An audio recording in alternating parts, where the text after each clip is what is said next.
இந்து மையத்தை போய் பார்க்கலாமா?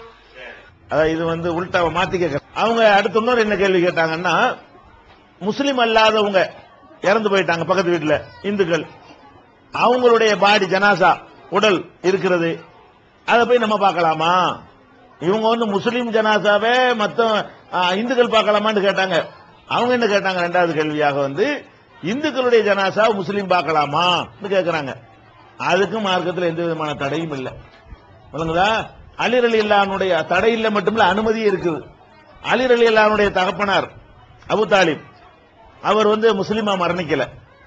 அவர் இஸ்லாத்தை ஏற்றுக்கொள்ளாமலே நினைஞ்சாரு, மரணிச்சிட்டார். நபிகள் நாயகம் எவ்வளவு சொல்லிலாம் பார்த்தாங்க, பெரிய வாப்பா பெரிய தகப்பனார் எவ்வளவு சொல்லி பார்த்தாங்க, முடியாது நான் எங்க அப்பன் பாட்டன் கொள்கையில தான் நான் சாவுவேன்னு சொல்லிட்டு நினைச்சிட்டார். அவரு இஸ்லாத்தை ஒப்புக்கொள்ளாம அவர் மரணிச்சிட்டார்.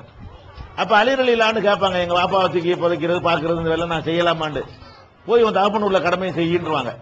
அலி முஸ்லிம், அபு தாலிப் யாரு முஸ்லிம் இல்ல, இஸ்லாத்தை ஏத்துக்கல. அப்ப இஸ்லாத்தை ஏத்துக்கிறாதவர் போய் அம்புட்டு வேலையும் அவர் தானே பார்த்திருக்கிறாரு, பார்க்காம இந்த வேலையில செய்ய முடியும். அதனால பார்ப்பதற்கெல்லாம் பக்கத்துல முஸ்லீம் அல்லாதவங்க இருந்தாங்கன்னா என்ன செய்யலாம், அவங்களை போய் பார்க்கலாம், ஒரு ஆறுதல் சொல்லலாம், கவலைப்படாதீங்கன்னு சொல்லலாம். அதுக்கெல்லாம் இஸ்லாம் என்ன செய்யல, தடை செய்யல.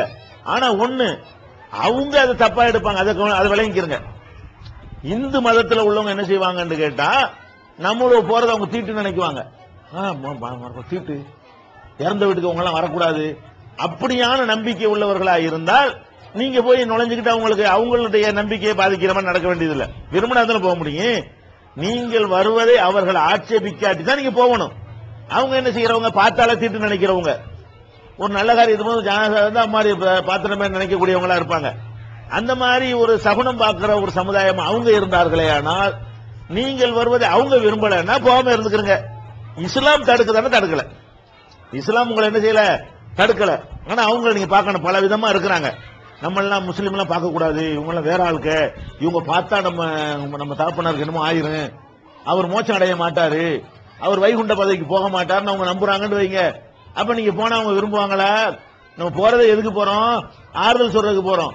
போறதை வெறுக்கிறான்னு நீங்க போறீங்க. அதை கவனிச்சுக்கிறங்க. மார்க்கம் தடுக்கவில்லை, அவர்கள் தப்பா விளங்கி வைத்திருந்தார்களே. ஆனால் தேவையை அவங்களுக்கு மனச்சங்கடம் உண்டாக்குற விஷயத்தை நம்ம ஏன் பேசணும்? ஆறுதலுக்கு தானே போக போறோம். ஆறுதலுக்கு பதில் ஆத்திரத்தை உண்டாக்குனா அங்க போக கூடாது.